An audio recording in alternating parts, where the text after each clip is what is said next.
Pada suatu hari di tahun ke-58 kalender Republik Tiongkok, ibuku berniat bersembahyang di sebuah kuil dekat rumah. Saat itu aku adalah seorang penganut Kristen, jadi seharusnya aku tak akan ikut. Namun pagi itu, aku mengalami mimpi yang sangat aneh.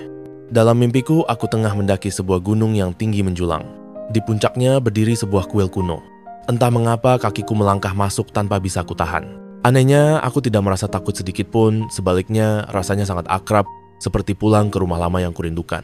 Di dalam kuil, berdiri patung-patung dewa dan bodhisattva, ada yang bermata lembut penuh welas asih, ada pula yang berwajah tegas laksana Vajra.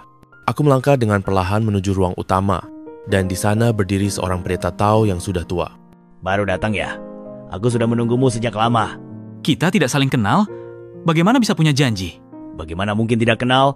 Kita telah menempuh 3 ajaran dan menjelajah 4 samudra. 500 tahun sekali kita bersua. Meski kau sempat jatuh ke alam neraka dan menjelma jadi roh jahat, aku tetap mengenali jati dirimu.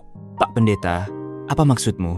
Jika aku tidak memukulmu, kamu tidak akan mengerti. Kemudian ia mengangkat fucen dan menghantamkan ke arah kepalaku. Aku menjerit, dan seketika terbangun dengan peluh dingin membasahi tubuh. Aku jarang bermimpi, tapi mimpi ini sangat jelas. Hari itu kebetulan hari Minggu. Tanpa rencana, aku memutuskan ikut ibuku ke kuil. Tentu saja, niatku hanya untuk jalan-jalan. Aku tidak membakar dupa, apalagi sujud kepada para dewa. Bagiku, kuil hanyalah tempat wisata. Bahkan aku sempat mencibir orang-orang yang bersujud, terutama pria dewasa bersetelan jas yang tampak begitu khusyuk. Lucu sekali, pikirku saat itu. Kuil itu tidak besar, bernama Istana Yu Huang, tempat pemujaan Kaisar Gyo. Anehnya, kepala kuilnya adalah seorang biksu bernama Shi Huiling. Banyak patung dewa dan bodhisattva di sana, tapi aku nyaris tidak mengenali siapapun. Hari itu tampaknya adalah hari istimewa. Karena cukup ramai, asap dupa memenuhi udara. Aku menyelinap ke serambi kuil, menghindari keramaian. Di sanalah aku melihat seorang wanita tua berpakaian hijau, kira-kira berumur 50-an. Ia berlutut di depan altar dan tampak seperti sedang berbicara dengan para dewa. Orang-orang berdiri di sekelilingnya seolah menunggu jawaban atas persoalan mereka. Tiba-tiba, wanita itu berdiri dan berseru. Siapa yang bernama Lu Shengyan?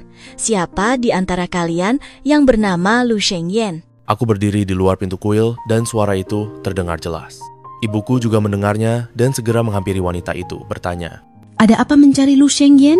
Bukan aku yang mencarinya, tapi para bodhisattva yang ingin menyampaikan pesan. Cepat panggil dia ke sini. Maka aku pun berdiri di hadapannya. Ia memiliki wajah yang sangat aneh. Satu mata mengarah ke atas, satu mata ke bawah, dan mulutnya sedikit miring. Sangat jelek menurut pandangan umum. Orang-orang berkata bahwa satu matanya untuk melihat langit, dan satu lagi untuk melihat bumi. Aku berdiri kebingungan. Engkau Lu Shengyan? Ya, ada keperluan apa? Ia kembali berlutut dan bergumam di depan altar, lalu menoleh padaku. Anda seorang Kristen bukan? Benar. Anda bekerja di instansi X? Benar. Kau lulusan universitas kan? Benar. Pagi ini kau mendapat petunjuk dalam mimpi, bukan? Aku tercengang. Wanita tua ini bahkan tahu mimpi yang kualami tadi pagi. Padahal tak seorang pun aku ceritakan, termasuk ibuku. Keputusanku datang ke kuil pun sangat mendadak. Ini sungguh tidak masuk akal.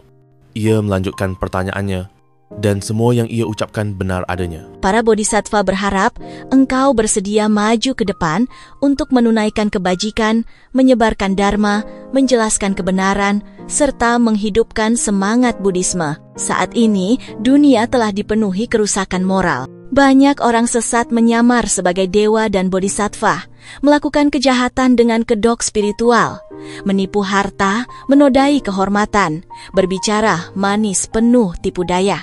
Jalan benar tenggelam, yang sesat malah berjaya. Tanggung jawabmu ke depan sangat besar.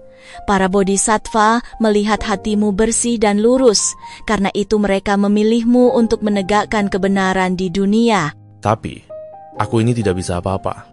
Sekarang mungkin tidak bisa, tapi jika kamu mau berlutut dan menyatukan kedua tangan, semuanya akan terbuka. Aku tidak menipumu. Ayo, berlututlah di sisiku. Aku meniru gerakannya, berlutut di depan altar, menyatukan kedua tangan. Saat itu banyak orang melihat, termasuk kepala kuil, Shi Huiling, dan ibuku. Saat kututup mata, tiba-tiba sebuah keajaiban terjadi. Dalam kegelapan kelopak mataku, muncul cahaya cemerlang. Di dalam cahaya itu, tampak 3 sosok bodhisattva duduk di atas teratai. Tubuh mereka bersinar keemasan penuh warna. Cahaya menyilaukan. Ini bukan mimpi. Aku benar-benar menyaksikannya dengan mata kepala sendiri di siang bolong. Belajarlah Buddhisme dengan sepenuh hati. Pelajarilah Dharma dengan tulus. Berbuatlah kebajikan dengan sepenuh jiwa. Setelah itu, mereka lenyap. Lalu dari angkasa turun selembar kain merah keemasan dengan 2 huruf besar tertulis di atasnya kesetiaan dan kebajikan. Aku mendengar suara dari langit berkata, Ini adalah titah dari Kaisar Langit. 2 kata ini akan menjadi pedoman hidupmu. Dalam segala tindakan, tanyakan pada nuranimu, apakah pantas atau tidak. Jangan kecewakan langit di atas.